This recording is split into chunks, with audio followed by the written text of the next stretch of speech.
On today's episode, a globally recognized speaker and very successful lifestyle entrepreneur, Lewis Howes. A lot of people don't know what their vision is. They don't know exactly what they want. And I'm very specific with my vision. Here's the direction I want to go.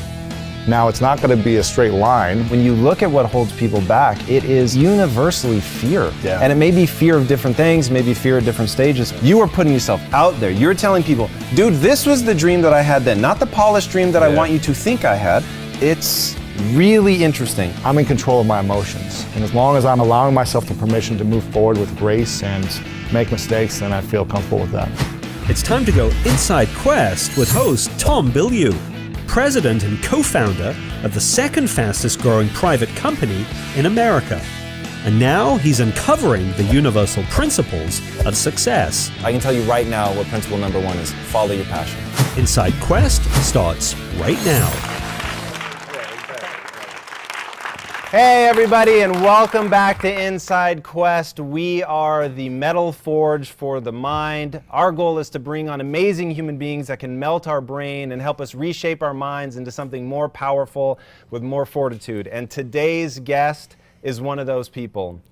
He is a two-sport All-American athlete whose professional football career was cut short by an injury, but he did not let that hold him back.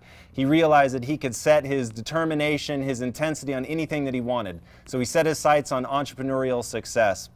And starting over from scratch, he literally built himself back up and carved an unconventional path, a path that started with him sleeping on his sister's couch because he couldn't afford his own apartment, and took him all the way to being a globally recognized speaker and very successful lifestyle entrepreneur.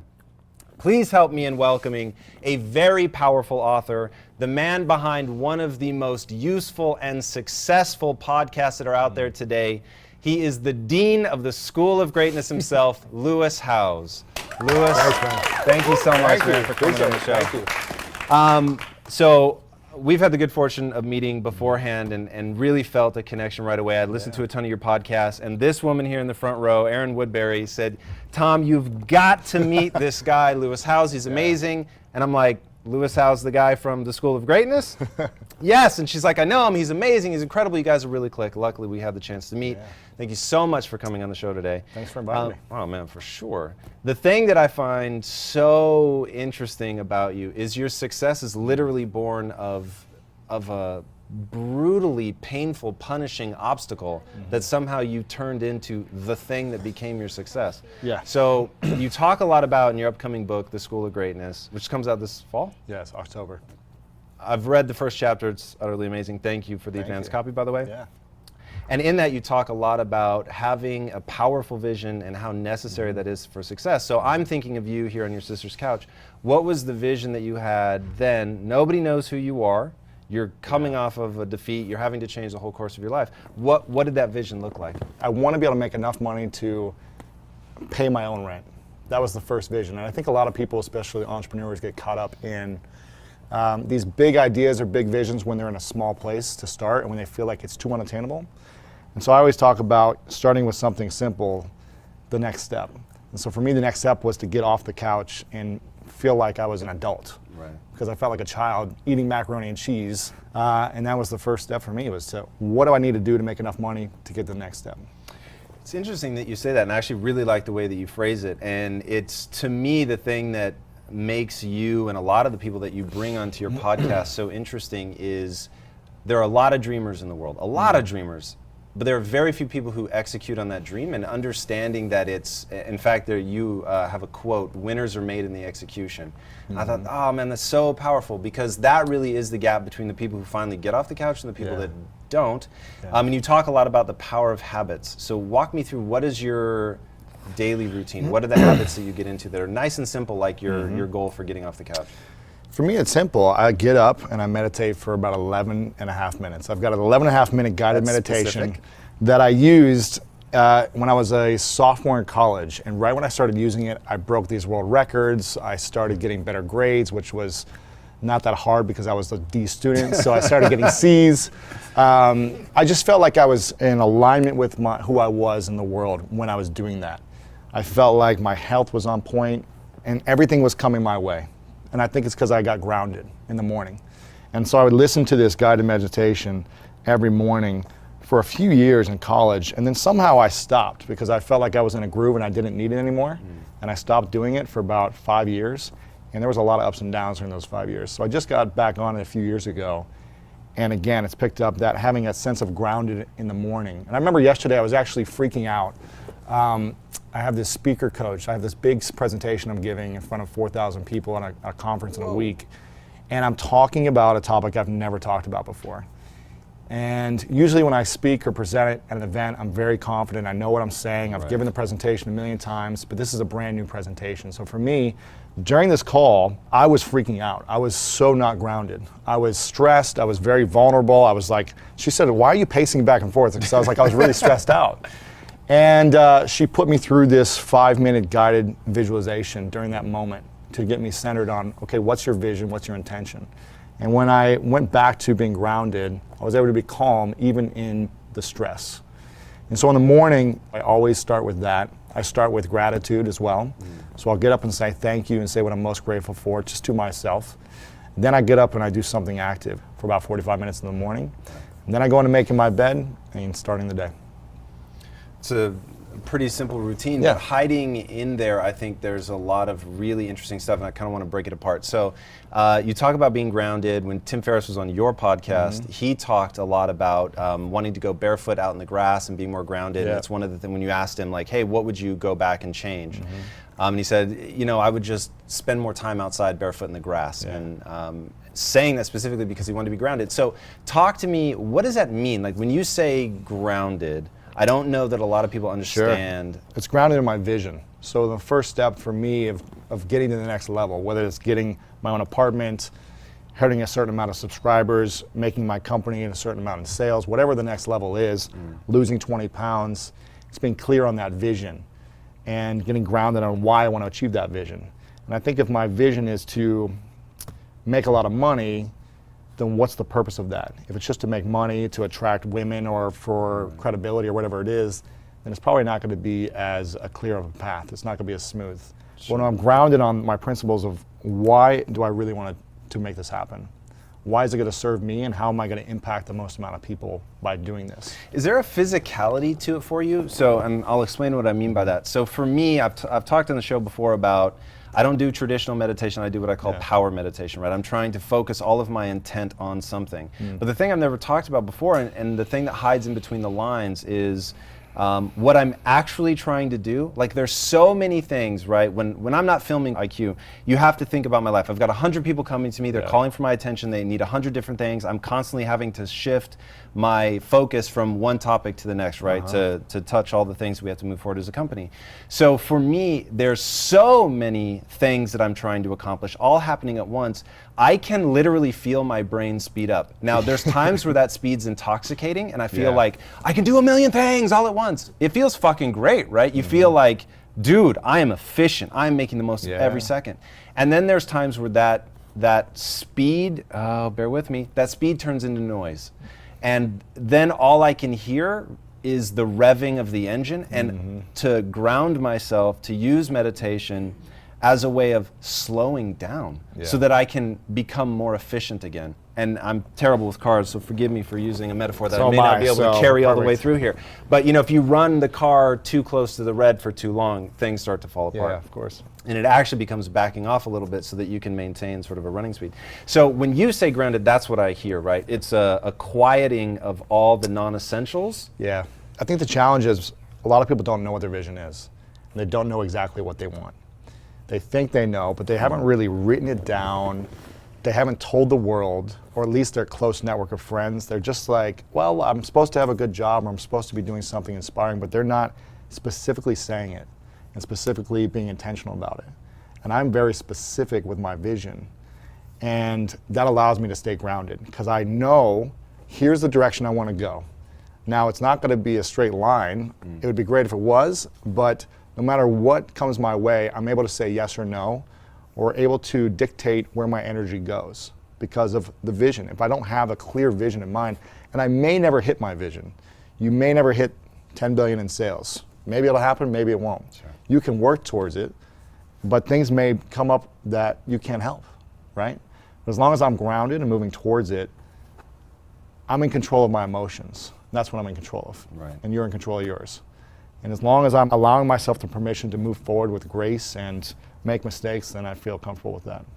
Let's talk about intention for a second. So in the School of Greatness, not just the podcast, but in your book, you really go into some detail that not being an athlete at the level that you are nowhere near. You said that the seasons that were the best were the ones where your intention was the clearest, and that as a team, you guys were writing down, like, this is what we're trying to do. Yeah. And as a team, we agree on what we're trying to move towards. It was so specific, almost mundane in its specificity, and how you said that that led to the best success. Talk us through that. Yeah, I mean, it's tough because if you want to achieve anything, I think, especially greatness, and whatever it is, a relationship, a business, whatever it may be, a sports team, the best teams we had was when the coaches sat us down the first day, before we even put on the pads or stepped on the basketball court, sat us down and said, what do we want to achieve this season?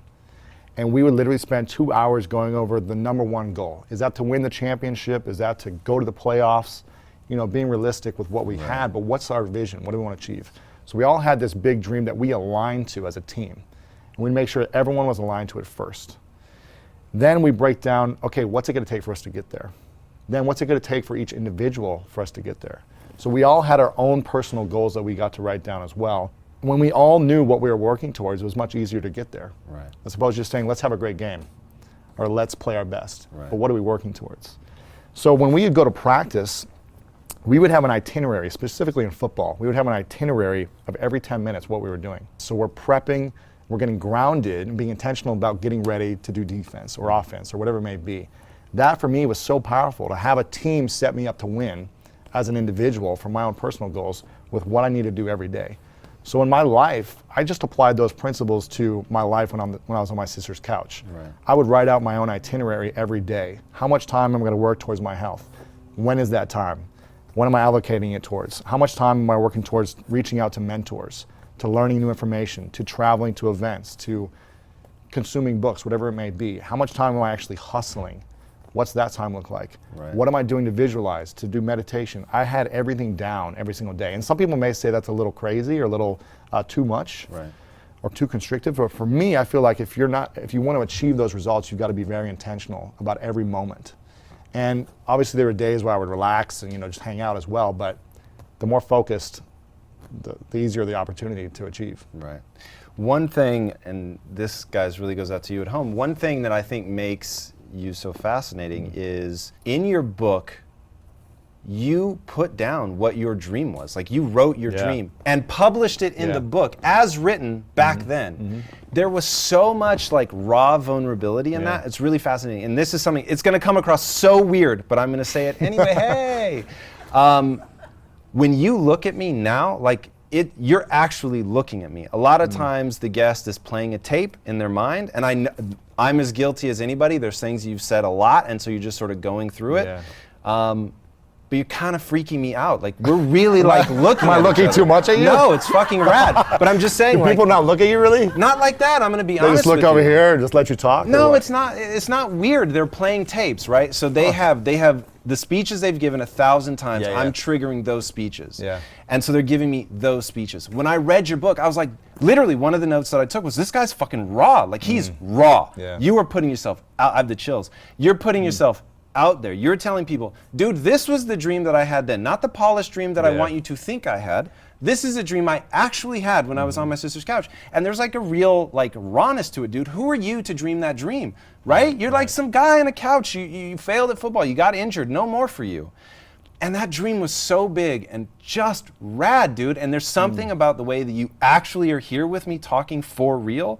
It's really interesting. And I know that's never going to come across, so I had to say it out loud so that people understand. Like, I get why people talk about you as a person off camera behind the podcast the way that they do, and they talk almost lovingly about you. It's really, really interesting because of that. So talk to us about the dream, if you remember what you put in the book, what it was, why you wanted to share such vulnerability. Well, here's a couple things I wrote about and talked about early on when I was on my sister's couch.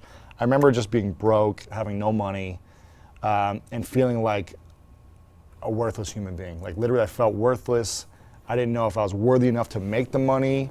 My dad had gotten in a pretty bad car accident the year prior where he wasn't really the same person anymore, and he had to sell his company. So I didn't really have a father figure to mentor me and to have a fallback plan of like going to work with him or getting that support. And I remember thinking, do I have enough talent and skills to make money? I knew I could work for people, but that's not what I wanted to do at that time. I already had a taste of this lifestyle of being a pro athlete that I was like, I cannot go back to something else. I need to have that flexibility, that freedom, that I want to be able to perform, I want to be able to produce something and be creative, right? One of my dreams early on was to make $5,000 with a speech. And I had never spoken in public before, so it terrified me. And I never made $5,000 before, so that terrified me. And what I did is I wrote it down and I framed it, because we would do this in sports as well. We would like frame our goals. Right. You put a date on it, right? I would put a date on it and I would sign it as if I awarded it to myself.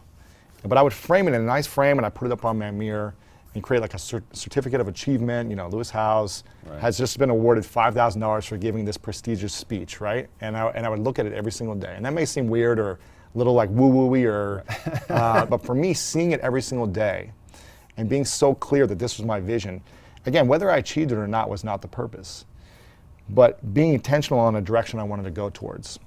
And I said, okay, what are the action steps I need to take? I broke this down just like an athlete. What are the action steps I need to take? Right.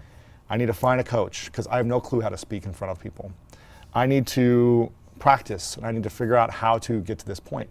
I started researching, and I heard about Toastmasters, and I went to 5 clubs in a week. And I said, I gotta go find the one that is the scariest to me. And I went to one where a guy had like been on Oprah before and all these other professionals and speakers were getting $20,000 speeches, and I was like, this terrifies me, I'm gonna go here. And I remember I walk in, I have this full arm cast on, a mangy t-shirt, board shorts probably, and sandals. I'm walking in, they're all in suits, professionals, like 30, 40, 50-year-olds. I'm this 24-year-old punk. And I say, hey guys, here's my dream.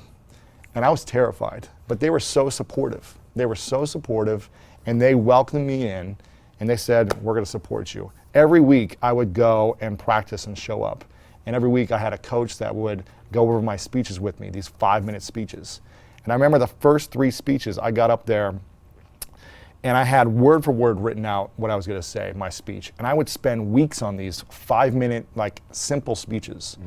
And I would stand in front of the podium, shaking, sweating before I even got up there, just like the anticipation of speaking in front of 10 people terrified me. Right. Even though they were like friendly, they terrified me, right? Sure. And so I got up there with my cast and I read word for word behind the podium. And little by little, I was like, okay, this week I'm not gonna have the podium there. I'm gonna stand in front of the podium, right? So I get in front of the podium, but I'm still reading word for word. Then I was like, okay, I'm just gonna have note cards. And then I'm gonna do no note cards. And eventually I did 10 speeches in about 10 months. And the last one I got a standing ovation. Wow. And after that moment, I got a $5,000 speaking gig offer as well, because I was doing the work for what I needed to do to get there. Also, I was building credibility and expertise in another topic, which allowed me to get that. And it was just an incredible lesson for me to know that I can put a dream out there, I can put it up somewhere, and I can visualize it, and I can take the action to make it happen, even if I'm terrified, even if I feel like it seems impossible to happen in that time frame. But by putting it out there and asking for the support was big for me, and then taking really extreme action that terrified me is what allowed me to get it. Right. All right, so how do you deal with plateaus? It's a good question. I think, I relate it back to the sports as well and to my training, because this is for me, and this probably resonates with you.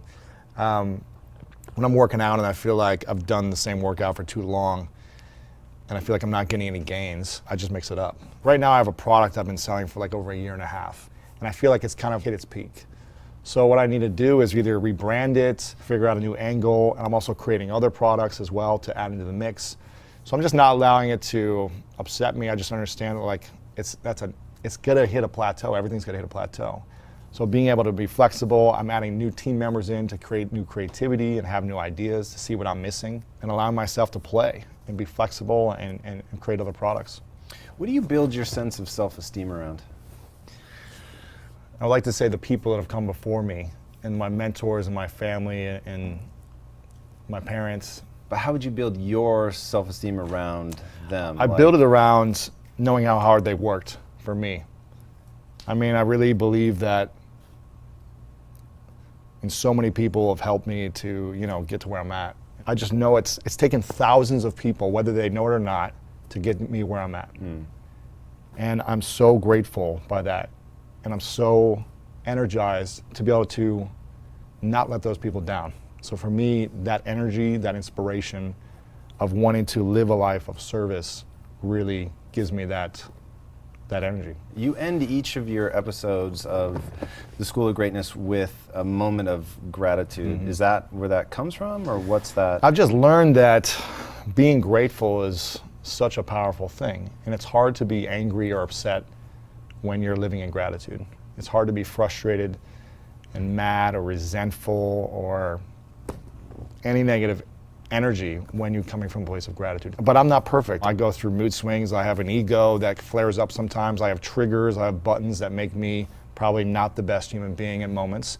And I just have to constantly remind myself to live in a place of gratitude and what am I grateful for. You talk pretty openly about not being the perfect person, having things. You'll even talk about, like, here's a skill that I'm trying to get better at. I know you recently went through a breakup, and you really candid about what you thought went wrong and what you learned. Is that for you, or is that for the audience? I think it's a little bit of both.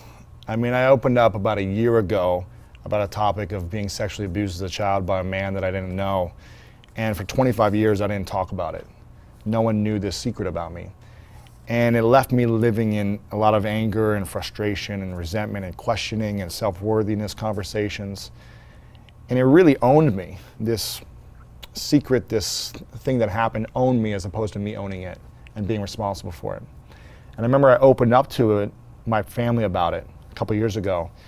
And it was the scariest thing I'd ever done, probably, at the time. It was sharing this thing that was so shameful for me. It was so shameful for me to have this secret, to know that I was raped by a man that I didn't know when I was a 5-year-old at a babysitter's house. And my mom, I didn't want my mom to know, to think, there's just so much shame I held on to for 25 years. You're really getting me to open up here.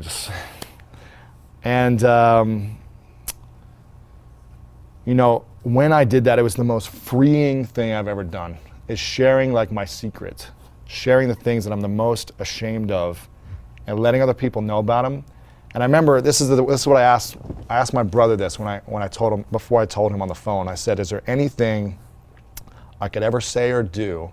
Because I was really afraid to lose people loving me. So I said, "Is there anything I could ever say or do that would make you not love me?" And he said right away, with no hesitation, "Absolutely not.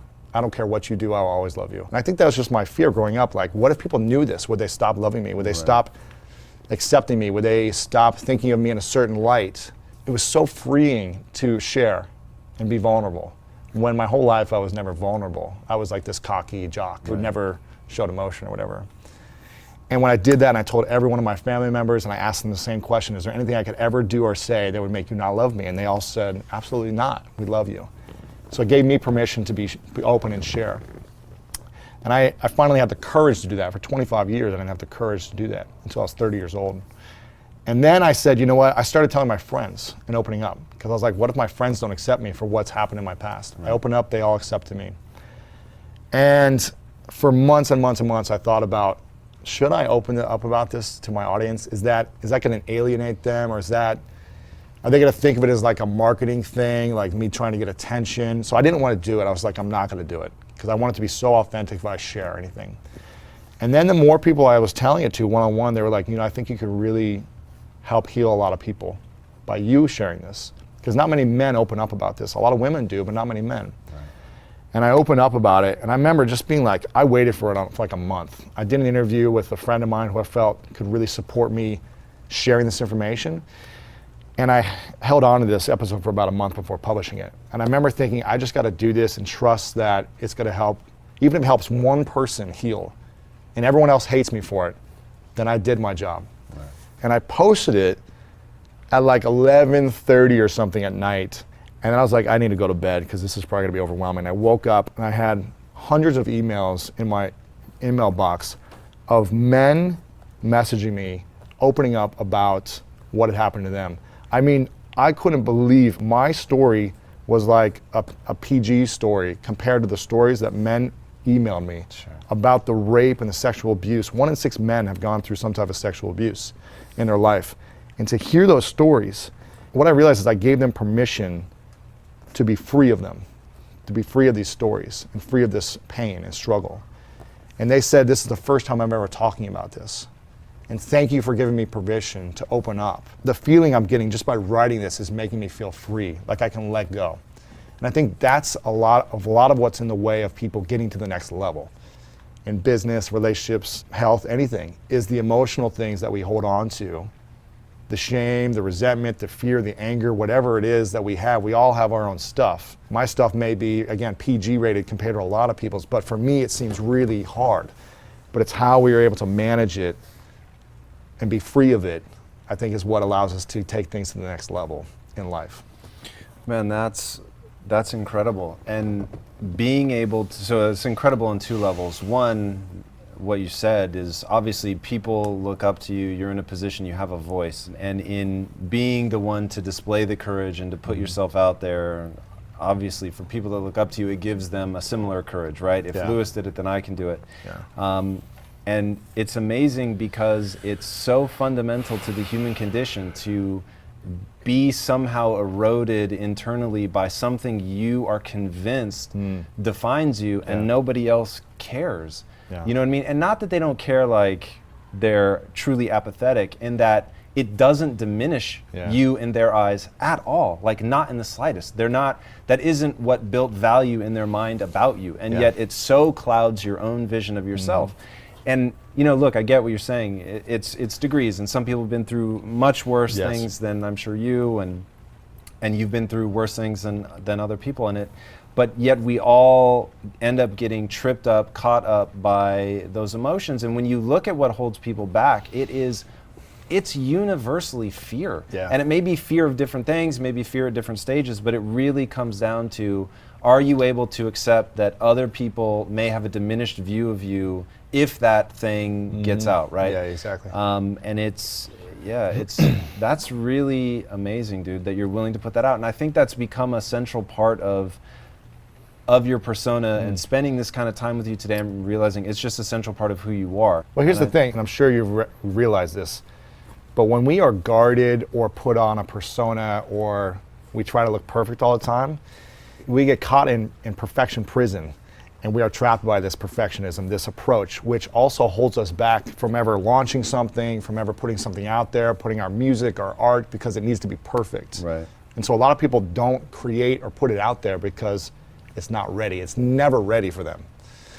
And I've just been like, I am going to be so vulnerable and open and honest with people moving forward. And it still scares me to say that. Like, I'm still not perfect, and I'm still scared, and sometimes I'm not 100% honest, but that's my intention, to be honest and vulnerable in a reasonable way, so that I see that I create a deeper sense of connection and trust, as opposed to having to look perfect all the time.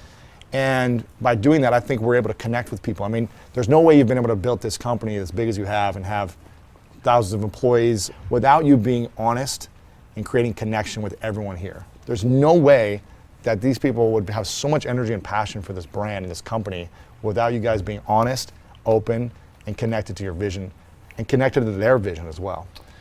That's really well said. So connecting to their vision is something that's really critical to me, and I very much responded to Brene Brown, and shout out to my sister for forcing me to read Brene Brown. I think I've mentioned her before, wrote a book on vulnerability in the workplace, and it's super counterintuitive, right? So first of all, you think you've got to be hard-driven, hard-nosed, and I like to think I am, and quite frankly, I know you are. Like, listening to your podcast, the thing I fucking love about you is you'll go in one breath, you'll go from talking about the guy who says that you can say bad, hateful words to water molecules and then freeze it, and those crystals will take an ugly form, or you can say beautiful, positive words to water and freeze it, and those crystals will have a beautiful form. And you're like, yeah, look, I know that's pseudoscience, but there's an intention to what he's saying. And you can exist in those two worlds where I don't have to buy into the frou-frou stuff, right? The stuff that it doesn't add up, the woo-woo. But yet I can find a nugget of wisdom anywhere. And that is something that you give to, and as a member of your audience, by the way, that's something that you give to me, right? You are truly a student in all things, and I think it's so telling that you call it the school of greatness, right? And while I referred to you as the dean, you never refer to yourself as the teacher. You're like, I'm the student. I am tricking these amazing people to come onto my show, which is exactly for the selfish method I follow, reasons. by the way. Because I want to learn.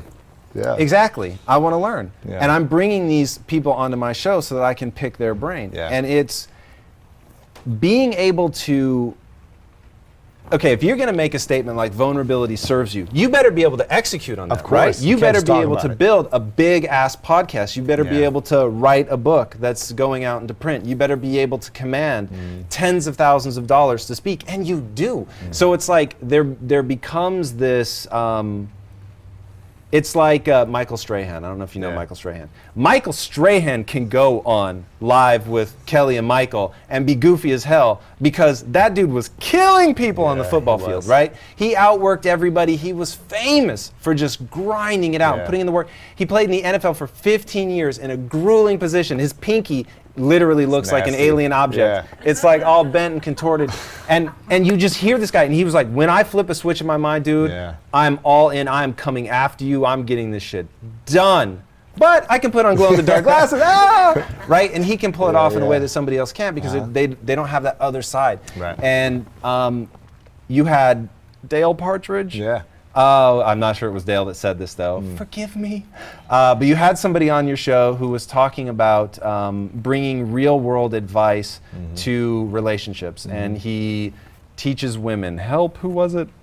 Oh, you're talking about Matthew Hussey. Yes. Yes, get the guy. Anyone heard of him? Yeah, he's great. Oh, dude, his advice is legit. Look this kid up, School of Greatness episode with Matthew Hussey.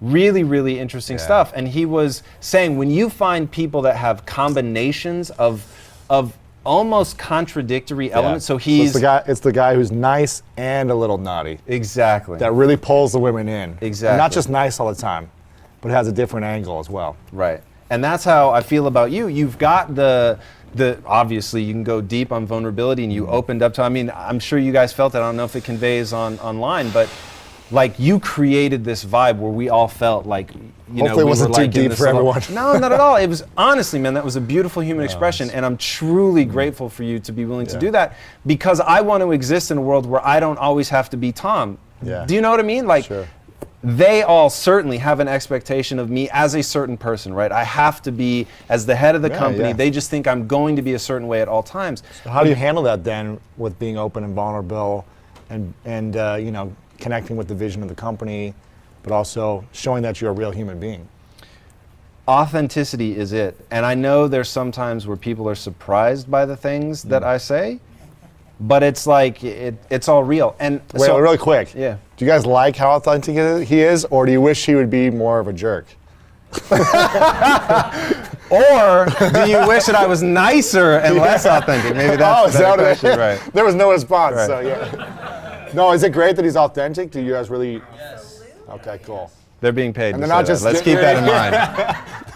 But yeah, like, I think that's true of everybody, right? Everybody wants to be that honest reflection of who they really are, and to really delve into all the weird things that they're passionate about. Can I ask one more question? Please. Now, I'm curious, because I'm assuming he's very authentic and raw here. I'm just assuming since you said that. Is that true? Yeah? Okay. Now, since he is that way, do you guys feel like you have permission to be that way back? Yes. Or do you feel like you're on eggshells of what to say, or no? You feel like you can be yourself, 100% expressive? Interesting. Congratulations. Wow. That's great. Well, Congratulations. Yeah, I want to believe that's true. I mean, this is obviously the world's most artificial environment where they have a gun to their head to say what I want to hear. And there are a lot of cameras are on them, but it seems authentic. Say something true. So I want to believe that's true. The reason, though, just why am I trying to do it? How about that? We'll accept that I tried to do that, whether it works or not. It is the most selfish thing that I could do, because the majority of people in the workforce today are of the millennial generation. You guys just took over.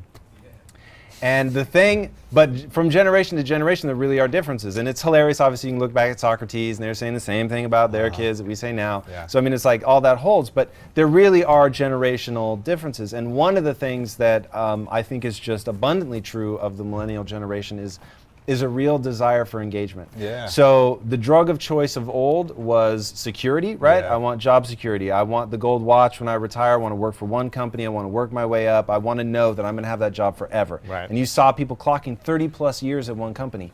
Now the average time, according to the Bureau of Labor Statistics, is like just over 4 years. That's an enormous change from like when our parents were going through the workforce. So I started asking myself, what's the reality? Like, what would it take to actually retain employees? And not just retain them, but really engage them. I had the good fortune of spending the first half of my life as an employee. And I was what I had the slave's mentality. I kept my head down, I did as little work as possible, and I avoided punishment at all costs. And that was my life for well over a decade. Wow. And I thought that's how you did it, and you took advantage of your boss, and you got as much. I tried to build a company on my boss's back. I literally, when he wasn't looking, typing away, trying to start this other company. And that's just what made sense to me, because they were predatory towards me. Right. And I thought, well, if you're predatory towards me, then I feel really good being predatory back. You don't feel bad about it. Right, not at all. So I wanted to create an environment, hopefully, where people could really tap into their passion. And for me, it's like a marriage. It's all about selection. So just today, I've interviewed 4 people already today. Really? Today, Wow. which that's not atypical. Wow. And each one of those 4 people, my goal was one thing: get them to leave. Yeah. Get them to turn around and walk out the door. Smart. Because if this isn't right for you, Get out no now. worries. Yeah. But don't let me steal years of your life, right? That's like, don't let someone steal years of your life. Like, figure out, going back to your point, people don't know what they actually want. They say they want to be happy, whatever, but what makes you happy? And can this place really serve you in that way? Sure. Yeah. That's great. So I love it. Well, it seems the results don't lie. yeah, the company One thing you is. cannot lie about is the results you've created, and you've created extraordinary results. So it's amazing. Thank you. Yeah. Thank you very much. All right, I want to do something that you do on your show, and I'm going to flip the tables on you do it. now. You always take a moment to recognize and appreciate people, acknowledge them. So I want to take a second to acknowledge what you've put out into the world, which is utterly incredible. You allow yourself to be vulnerable, but you don't accept bullshit. Like, you're actually pushing for something, and you're driven, and you've got ambition, but you show people that those two things aren't conflicting. And for me, that's the way forward. Like, as entrepreneurs, that is the future of entrepreneurship, because we live in a connection economy now. Social media has really changed things, and I think it's changed it in a beautiful way. It holds us accountable, right? I know that we're being watched at all times, which means you've got one of two choices: get really good at lying and lie all the time, or just be real, right? Now, it rubs some people the wrong way. I know I'm a very specific flavor. I'm kind of like black licorice, as they say. Some people love black licorice, but Bill Watterson, the guy that wrote Calvin and Hobbes, likened black licorice to writhing maggots. So I'm, well aware of that. But it's being authentic. You're showing people it can be an amazing business model, and I thank you for that. Thank you so much. Appreciate it. Absolutely. Now, do me a favor. How do you define greatness? Yeah, I knew you'd ask me this. How could you not? You ask all your guests that It's tough question. because it evolves for me a lot, and it changes with the moment I have. So I never have like a set answer, and that's why I'm always curious to ask people, because I'm always like, in the moment, what do you feel? So in the moment right now, greatness to me is being 100% your real self in every moment, and making the biggest impact on the maximum amount of people possible. It's a pretty good definition. Yeah. Okay. If all of your podcasts went away, all of your writings disappeared, what are 3 truths if you were going to have to leave just that behind for your family? What 3 truths would you Oh man, this is leave? funny. I should have known this was going to happen. Yeah, for anybody that listens to this podcast, that's exactly what he does to people. So, Focus on love is number 1. Number 2, find your unique gift and maximize that to your highest potential. And number 3, serve others. what is your unique gift as you see it? What do you think it is? For me, it's the ability to marry vulnerability and a searcher's mind with the drive ambition and relentlessness of an athlete? I'll take it. I'd say it's pretty powerful. Yeah, thank you. You're a highly tactical guy. Like, listening to your podcast, you have a lot of tactics. So it's interesting to me that the number one of your three is focus on love. Define love for me for a second, just so that, because I think I know what you mean. I had a lot of love in me, and I always wanted to love people, but I allowed anger and resentment and frustration to control me in times, in moments where I got triggered. And so when I focus on love, I'm unstoppable. And when other people focus on love, we are unstoppable as a community, as a country, as a world. It's hard to mess up a relationship when you focus on a deeper sense of love. Maybe you fall out of love and it doesn't work, but if you say, you know what, I have a deeper sense of love for this person, and I'm going to focus on loving them as opposed to being resentful that our relationship is over, or that it ended, or that they screwed me over, I still appreciate and come from a place of love first. How do you cultivate that? Because that's really powerful. I mean, it took me, 32 years to really get to a place of really understanding it, and I still have a lifetime to really actually understand it. I haven't arrived, and I'll probably never arrive to where I want to be. And I think that's the beautiful thing about, my experience so far, and hopefully I have a long time to continue to learn lessons. And I'm going through a breakup right now, which is really hard for me to experience.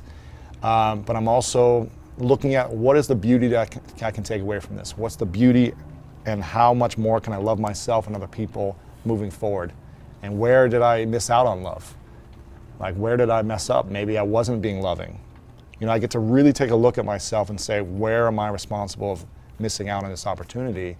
And how can I improve on being more loving moving forward in every area of my life? Being more understanding, more compassionate, more willing, all these things. That's what it is. All right. Where can people find you online? LewisHowes.com or School of Greatness Podcast on iTunes. And when can they read the book? October 27th. Awesome.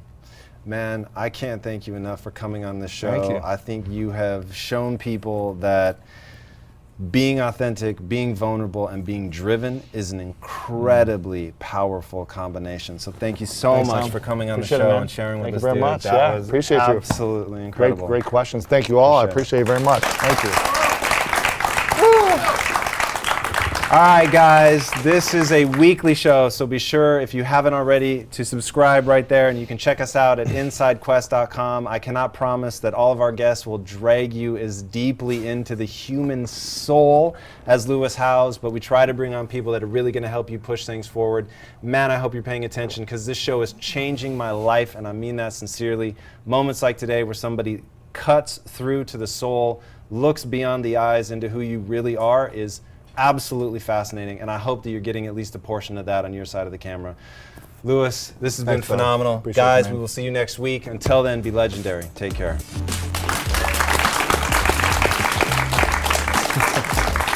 that was badass.